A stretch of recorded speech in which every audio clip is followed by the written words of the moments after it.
Here, founder of the Love for Margot Foundation. You probably watched the previous video when I tell you what our current mission is, and I hope if you want to come, you can come. But I want to give a little history background of what the Love for Margot, how it started, and what it was, and why we had to switch gears. So actually, my wife Margot passed away in 2011 after a 9-year battle with breast cancer, and frankly, I was as devastated as you could be.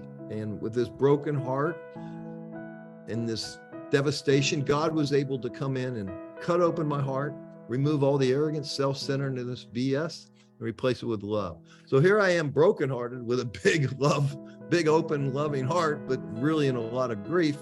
And right about that same time, a few weeks after she had been gone, a friend called and said, "Hey man, my sister-in-law is coming here from Montana. Her name is Amanda. And she has stage 4 breast cancer. She's 38 years old, same age as Margot when she passed. She has 3 children and she needs an oncologist. Can you take her to Margot's oncologist?" I said, "Sure, no problem." So I took her to Margot's oncologist and he ordered some tests. So me and Amanda went off and did some tests, 3 or 4 hospital visits or doctor's office, a couple little surgeries to do some tests so she could return to Margot's oncologist.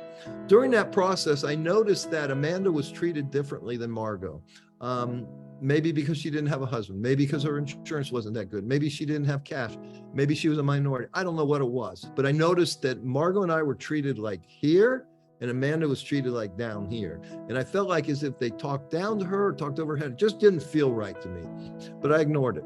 Then we get back to Margot's oncologist and he says, "Amanda, the best protocol to extend your life are these 3 chemotherapies simultaneously. Unfortunately, your insurance will only pay for one. And that's all I can give you." And I mean, it's the first time in my life I ever realized that living and dying depends on how much money you have or what kind of insurance you have. I was flabbergasted. And I just immediately reached into my pocket and I said, "Hey, here's my credit card and you give her whatever it is she needs." And unbeknownst to me, that was the seed of the Love for Margot Foundation. I immediately, right after that, I met a 33-year-old young woman, stage 4 breast cancer spread to her brain. And so we started helping these women in the San Francisco Bay Area that were below the poverty line, didn't have any money, mostly minority, and been diagnosed with breast cancer. And the theory was that we would give you a financial grant because you don't have much money to begin with. Now you're sick and you have to quit your job or take time off. Your expenses go up because you got to buy other stuff and you got to go to the doctor all the time and so on and so forth. And they just had no money. They had no resources and there was no safety net.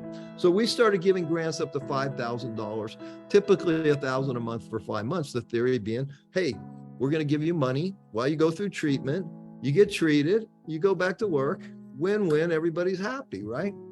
Well, the truth was, in the majority of cases, the person just got sicker and sicker or died, or they got sicker and sicker and sicker and needed more and more money. And I didn't have an unlimited bank account to give them. And I got very frustrated.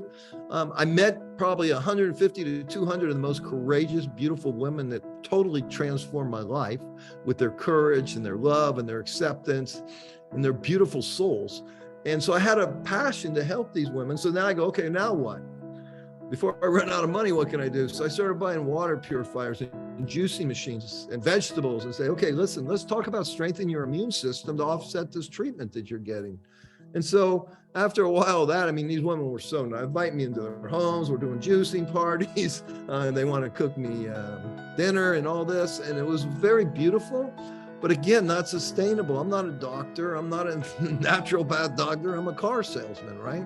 And so that wasn't that sustainable. I go, okay, now what? So I moved to Medellin, Colombia, and I started looking for a piece of property to buy where we could do teach people to heal themselves with natural medicine and meditation and energy and accessing the quantum field. And so that's what we're building in Medellin, Colombia. And it's called Mountains of Hope.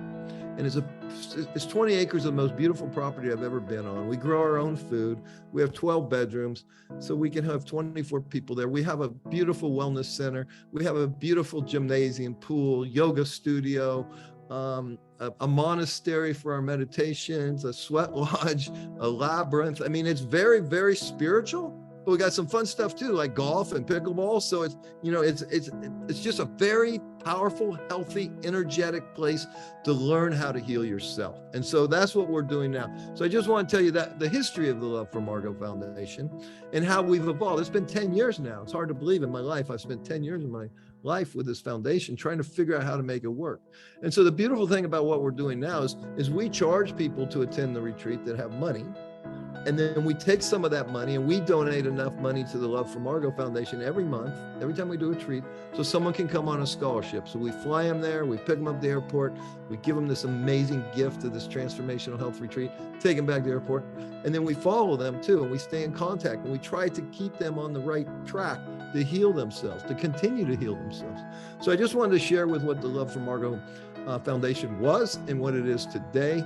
And if you'd like to support us in any way, please, please, I can't even tell you, you know, the more you give, the more you get. You can't outgive God. So I encourage you to give. I encourage you to support us in any way you can. And if you have a need, or if you know someone has a need, I invite you to have them apply for a scholarship right here at this site. And until next time, go out, live with passion, and create the life of your dreams.